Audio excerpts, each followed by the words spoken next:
찬송가 423장으로 찬송하겠습니다. 423장 찬송입니다.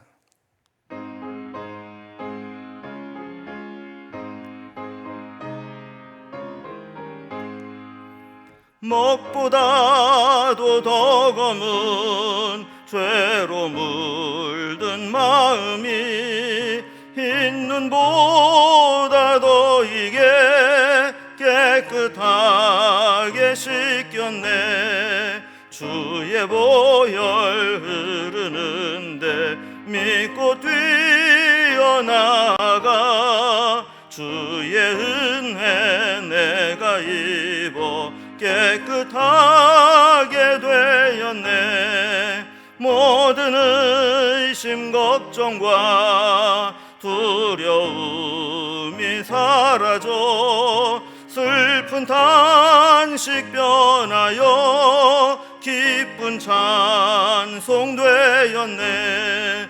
주의 보혈 흐르는데 믿고 뛰어나가 주의 은혜 내가 입어 깨끗하게 되었네.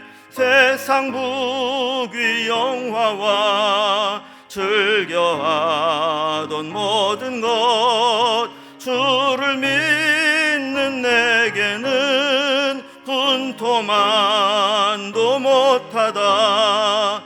주의 보혈 흐르는데 믿고 뛰어나가 주의 은혜 내가 입어 깨끗하게 되었네. 나의 모든 보배는 저 천국에 쌓였네. 나의 평생 자랑은 주의 십자가로다. 주의 보혈 흐르는데 믿고 뛰어나가 주의 은혜 내가 입어 깨끗하게 되었네.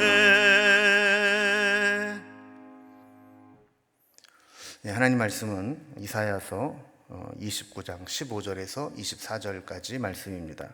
이사야서 29장 15절에서 24절까지 말씀을 제가 봉독합니다. 자기의 계획을 여호와께 깊이 숨기려 하는 자들은 화 있을진저 그들의 일을 어두운 데서 행하며 이르기를 누가 우리를 보랴 누가 우리를 알랴 하니 너희의 패역함이 심하도다. 토기장이를 어찌 진흙같이 여기겠느냐. 지음을 받은 물건이 어찌 자기를 지은 이에게 대하여 이르기를 그가 나를 짓지 아니하였다 하겠으며 빚음을 받은 물건이 자기를 빚은 이에게 대하여 이르기를 그가 총명이 없다 하겠느냐. 오래지 아니하여 레바논이 기름진 밭으로 변하지 아니하겠으며 기름진 밭이 숲으로 여겨지지 아니하겠느냐. 그날에 못 듣는 사람이 책의 말을 들을 것이며 어둡고 캄캄한 데에서 맹인의 눈이 볼 것이며 겸손한 자에게 여호와로 말미암아 기쁨이 더하겠고 사람 중 가난한 자가 이스라엘의 거룩하신 이로 말미암아 즐거워하리니 이는 강포한 자가 소멸되었으며 오만한 자가 그쳤으며 죄악의 기회를 엿보던 자가 다 끊어졌음이라.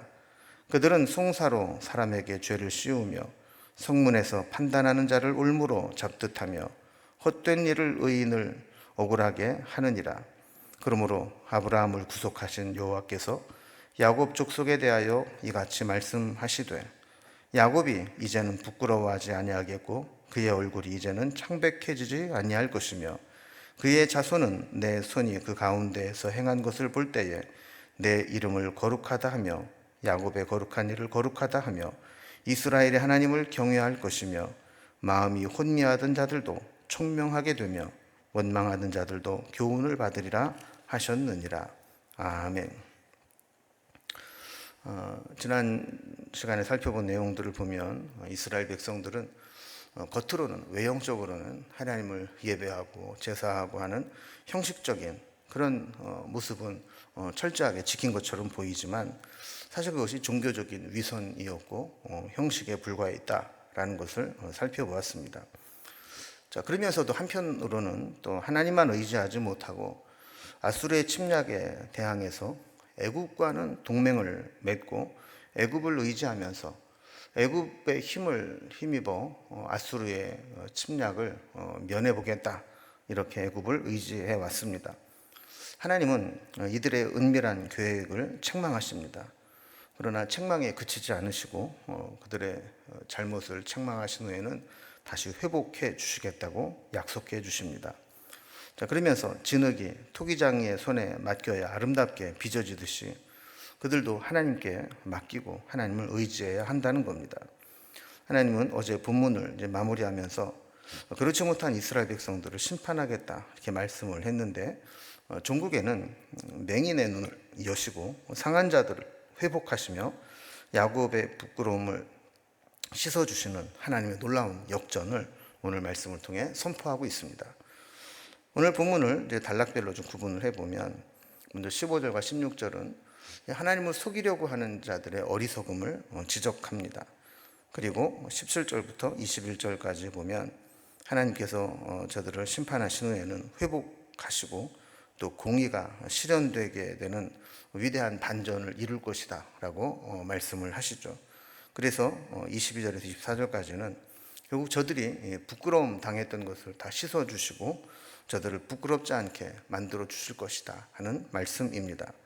그럼 먼저 첫 번째 단락을 봅니다. 하나님을 속이려 하는 자들의 어리석은 부분을 드러내고 책망하는 겁니다. 우리가 뭔가 이렇게 온전히 투명하게 나타내지 못하고 이렇게 숨긴다라고 하는 것은 뭔가 문제가 있다는 겁니다. 15절 말씀 보면 자기의 계획을 여호와께 깊이 숨기려 하는 자들은 화 있을진저 그들의 일을 어두운 데서 행하며 이르기를 누가 우리를 보랴 누가 우리를 알랴, 이렇게 했다라는 겁니다. 그러니까 자기 계획을 하나님 앞에 깊이 숨기려고 하는데, 그러면서도 하나님은 알지 못할 것이다, 누가 이것을 보겠느냐 하면서 하나님 앞에 숨긴다라는 겁니다. 저들은 하나님 앞에서 완전 범죄라 생각하면서 하나님의 전지전능하심을 부정하는 교만의 극치를 보이게 되는데, 결국 하나님은 모를 것이다, 숨기면서 악을 행하는 자들에게 화가 있을 것이라고 책망하게 됩니다. 그러나 하나님을 모르거나 하나님을 속일 수는 없습니다. 16절 말씀을 보면 너희의 패역함이 심하도다. 토기장이를 어찌 진흙같이 여기겠느냐. 지음을 받은 물건이 어찌 자기를 지은 이에게 대하여 이르기를 그가 나를 짓지 아니하였다 하겠으며, 빚음을 받은 물건이 자기를 빚은 이에 대하여 이르기를 그가 총명이 없다 하겠느냐 그랬습니다. 자, 이렇게 반문하는 것은 결국 이런 이야기입니다. 하나님의 주권을 이야기할 때 성경은 종종 토기장이 비유를 씁니다. 토기장이는 각각 목적에 맞게 다양한 토기를 만드는 일을 합니다. 어떤 그릇을 만들지, 어떤 토기를 만들지는 전적으로 토기장이의 주권에 달려 있는 겁니다. 여기에 대해서 진흙이 뭐라고 말할 수 없다라는 것이죠. 하나님은 각 사람 또 각 나라에 그들을 세우신 각각의 목적이 있고 그들이 감당해야 될 사명이 있다고 말씀합니다. 우리는 하나님이 우리에게 원하시는 것이 무엇인가를 깨닫고 거기에 맞게 살아가야 될 사명이 있는 자들입니다. 그런데 유다 백성들은 주객이 전도되었다는 겁니다. 지음받은 진흙이 토기장이를 향해서 나를 지은 자가 총명이 없다, 이렇게 평가하는 것은 대단히 착각이고 하나님을 부정하는 어리석음이라고 책망하는 겁니다. 두 번째 단락을 보면 그럼에도 불구하고 하나님은 그들을 회복시키시고 또 공의를 실현하는 세상을 만드는 반전을 이루실 것이라고 말씀합니다. 아까 우리는 15절 말씀에서 자신의 계획을 숨기고 악을 행하고 인간의 꾀를 쫓는 자들에게 화가 있을 것이다 라는 말씀을 살펴보았습니다. 저들이 하나님으로부터 오는 화를 입지 않으려면 말씀을 다시 붙잡아야 됩니다. 그러면 하나님의 은혜가 임할 것이다, 회복이 나타날 것이다 라고 약속해 주시는 겁니다. 17절 말씀을 보면 오래지 아니하여 레바논이 기름진 밭으로 변하지 아니하겠으며 기름진 밭이 숲으로 여겨지지 아니하겠느냐 그랬습니다.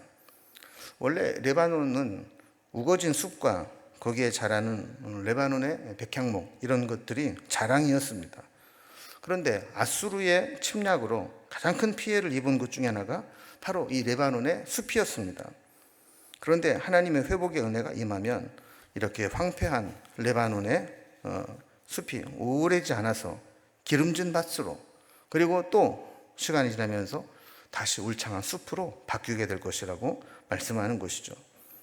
18절에 보면 그날에 못 듣는 사람이 책의 말을 듣게 되고 어둡고 캄캄한 곳에서 맹인이 보게 되는 기적 같은 일이 일어나게 될 것이라고 말씀합니다.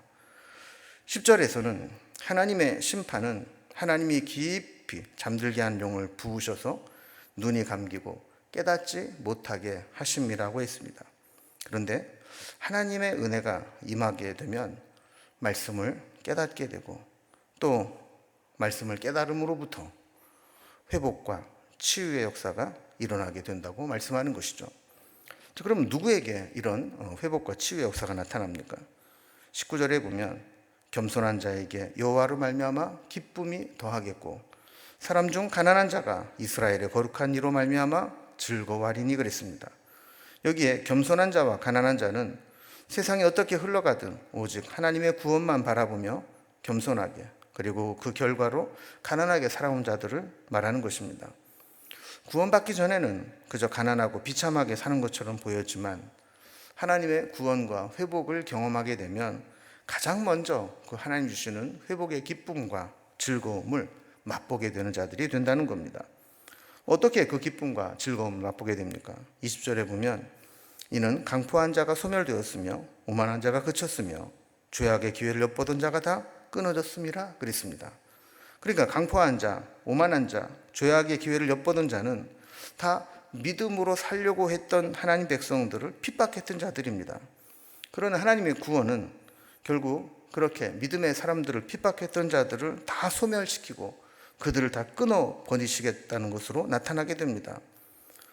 21절을 보면 저들이 어떻게 믿음의 사람들을 핍박했는가 구체적인 이야기를 합니다. 저들은 송사로 억울하게 죄를 씌우고 성문에서 재판하는 자를 올무로 잡듯 압박을 해서 잘못된 판결을 내리게 하고 헛된 일로 의인을 억울하게 해왔던 것이라고 지적합니다. 그런데 하나님의 심판으로 사라지기 때문에 그런 자들을 다 끊어버리시고 그치고 소멸되어 버렸기 때문에 믿음의 사람들은 더 이상 그들로부터 고통을 당하지 않고 이제 기쁨을 맛보게 된다라는 것이죠. 결국 회복과 공의는 악인들을 심판하는 것으로 이루어지게 된다라고 말씀하는 겁니다. 이렇게 되면 그들이 악인에게 핍박을 받으며 당했던 부끄러움과 수치를 다 씻어버리게 됩니다. 세 번째 단락을 보면 그들을 결국 부끄러움을 씻으시는 하나님으로 나타나게 됩니다. 진정한 구원은 삶의 수치를 씻어내고 하나님을 경외하는 총명을 회복하는 것입니다. 그래서 22절 이하에 보면 아브라함과 야곱의 비유를 통해서 설명을 하게 되는데 아브라함도 믿음의 조상이고 야곱도 그들의 조상이고 족장입니다. 그런 다른 점이 있습니다. 아브라함은 다 성장한 뒤에 말씀을 받았습니다. 그리고 이 하나님의 말씀이라면 일단 믿고 순종하는 사람이었습니다. 또 때로는 본토 친척 아비집을 떠나버렸고 심지어 아들 이스마엘도 내보내라 그럴 때 내보냅니다. 그리고 독자 이삭도 바치라 그럴 때 바칩니다. 그런데 야곱은 하나님을 믿는 것처럼 보이기는 했지만 그러나 여전히 자아가 강한 사람이고 자기 의지가 너무나 강한 사람입니다. 자기 머리로 자기 생각한 대로 자기 인생을 계획한 대로 살아가려고 합니다. 너무 머리가 잘 돌아가서 하나님 말씀을 기다리지 못했고 또 욕심이 많아서 하나님이 정해주신 것에 만족하지 못했습니다. 그래서 22절 말씀을 보면 아브라함을 구속하신 하나님이 야곱이 이제 부끄러워하지 아니하고 그 얼굴이 창백해지지 않게 하겠다라고 말씀합니다. 지금까지 유다가 살아온 과정을 보면 아브라함 같은 인생이 아니라 야곱 같은 인생을 살아왔다는 겁니다. 고집이 세고 교만하고 자기 지식을 의지하고 하나님께 온전히 순종하지 못해 왔습니다. 그러나 이제라도 하나님께로 돌아오면 과거에 야곱같이 살았다 할지라도 다시 아브라함에게 주는 회복의 은혜를 주시겠다고 약속하는 겁니다.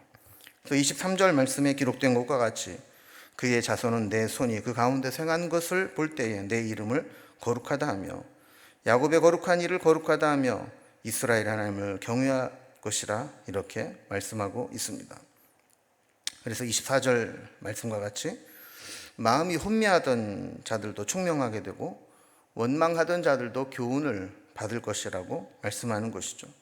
이제 영적인 감각과 분별력이 온전히 회복되고 분별력이 생겨나게 되어서 이제 하나님의 은혜와 교훈을 입게 된다라는 것입니다. 구원받은 백성들이 사모해야 될 은혜는 뭔가 위기를 만나고 문제를 닥쳤을 때 그 당장 눈앞의 위기를 모면하려고 하는 것이 아니라 하나님을 깊이 경외하고 하나님이 주시는 지혜를 얻고 하나님의 거룩하심을 닮아가는 진정한 변화이어야 한다라는 것입니다.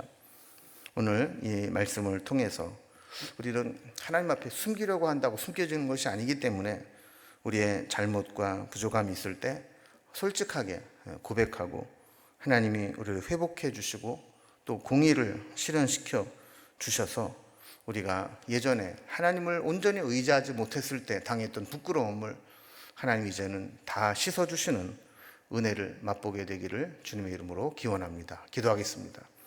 하나님 아버지, 이스라엘 백성들이 하나님을 속이려 하는 어리석음이 있었지만 하나님께서 하나님의 말씀을 붙잡을 때 저들을 다시 회복시키시고 하나님의 공의를 실현시킬 것이라는 약속의 말씀을 살펴보았습니다. 그래서 우리의 모든 부끄러움을 씻어주시고 오직 하나님의 은혜로 회복될 수 있다라는 비전을 주셨습니다. 우리도 하나님만 온전히 의지하지 못할 때 실패와 또 수치스러운 모습들을 온전히 감추어 주시고 우리를 새롭게 회복해 하시는 하나님의 은혜가 우리의 삶의 현장에 드러나게 하여 주시옵소서. 오늘도 우리의 부끄러움을 씻어주시는 하나님을 바라보며 예수님의 이름으로 기도드리옵나이다. 아멘. 각자 기도 제목들로 자유롭게 기도하시겠습니다.